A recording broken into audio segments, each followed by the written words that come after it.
Hi there and welcome to the channel, and in this video I'll share with you some more of my summer reading, and this time it's Arthurian romance 1, in particular Perceval, the Story of the Grail by Chrétien de Troyes. If I've mangled the name there, I'm very sorry. I do check the pronunciation on YouTube, but you'll often find there are 5 or 6 different videos and they all offer conflicting pronunciations, leaving one none the wiser.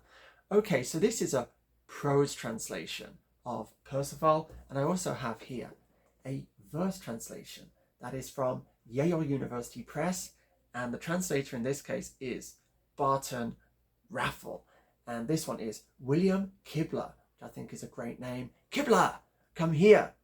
Yeah, it sounds like a military man or a public school boy. Okay, so why did I want to read these? Well, my earliest passion as a reader were the stories of Robin Hood and King Arthur, particularly King Arthur, the Sword in the Stone, Merlin, the Lady of the Lake, Excalibur, and so on. The Knights of the Round Table, of course.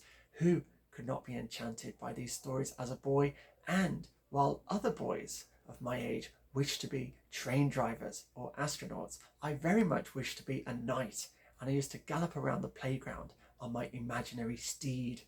Okay, enough about my childhood. So I decided to read these, and I must say I preferred the prose translation. I'm going to go into that by reading a little of it, but first I should just note how mysterious this story is. It's not a particularly well-structured romance. It was incomplete at the time of Chrétien's death, and so it's rather difficult to make out how it would have developed. And one thing you may find surprising if you haven't read this before is it cuts between Perceval's story and that of Gawain, who's trying to clear his name, having been accused of treason by a knight who insists that Gawain slayed his lord. So there is that episode going on too, but it was really the Perceval parts that I found the most interesting, the most magical.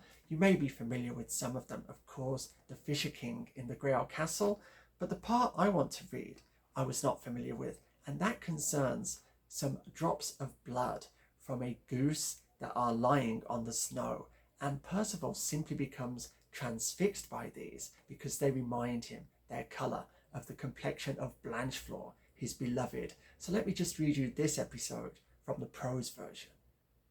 Perceval arose at dawn, as was his custom, to go off in search of chivalric adventures, and he came straight into the frozen snow-covered meadow where the king's retinue was camped. But before he reached the tents, a flock of geese that had been blinded by the snow flew over. He caught sight of them and heard them honking, for they had been scared by a falcon that had swooped down upon them at full speed until it had found one that had become separated from the flock. It attacked and struck her so hard that she fell to the earth, but since it was very early, the falcon flew off without seizing his prey. Perceval began to spur his steed to where he had observed the attack. The goose had been wounded in the neck and bled 3 drops of blood, which spread upon the white snow like natural colour. The goose was not hurt severely enough to keep it lying on the ground until Perceval reached there, and it had flown away before he came.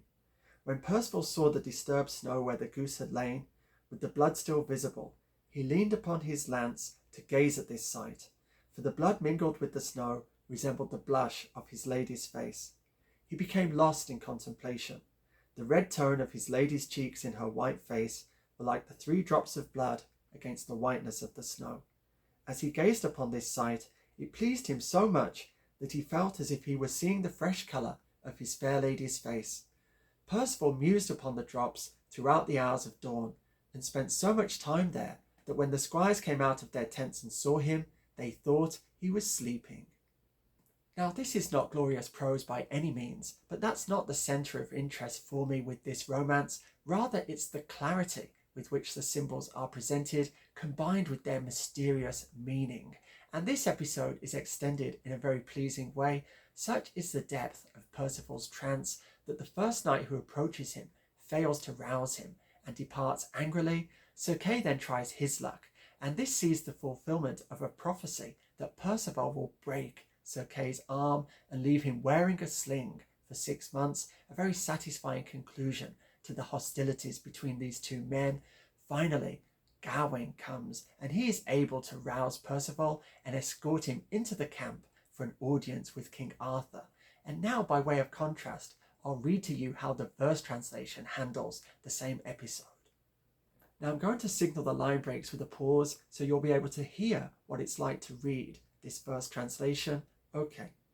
Percival had arisen early, as he always did, wanting to hunt for adventure and the chance, to prove how brave he could be, and riding across the fields beneath the frigid sun, he came to the king's camp, but saw, before he reached the tents, a flock of wild geese, dazzled by the heavy snow, fleeing as fast as birds can fly from a diving falcon dropping out of the sky. I won't inflict any more of this upon you. As you'll have gathered, it's a very unsatisfactory attempt at a modern English translation. This would have perhaps had some use if it formed part of a bilingual edition, so you could look at it side by side with the original, but that's not here. And there are some other drawbacks with this book: the lack of prefatory matter, a mere translator's note, and then the almost total absence of notes upon the text. There are perhaps half a dozen. The only redeeming feature I can find is an excellent 14-page afterword by Joseph J. Duggan. So my advice with this edition is, if you can borrow it from a library, do so and read the afterword. But as the purchaser of this tome, I'm experiencing a severe case of buyer's remorse. So for now, I'm very much going to stick with my Penguin classics of Chrétien's Arthurian romances, all 5 of them gathered together handily in one place, all of them in prose translations. Now, before I go, and while I have you here on the subject of the Middle Ages, I also wish to draw your attention to this, Beryl's The Romance of Tristan, which also connects with the Arthurian legends through the figure of King Mark. And this tells the story of Tristan and Isolde, and its most celebrated feature is, of course, the love potion, which makes them fall in love with one another. So if you haven't read this, I'll also recommend it. You might find it in the library or in a bookstore. It has an excellent introduction. And now we really are finished, and all that remains is for me to bid you farewell in time-honoured fashion. So until the next time, be safe, be strong, nanu nanu.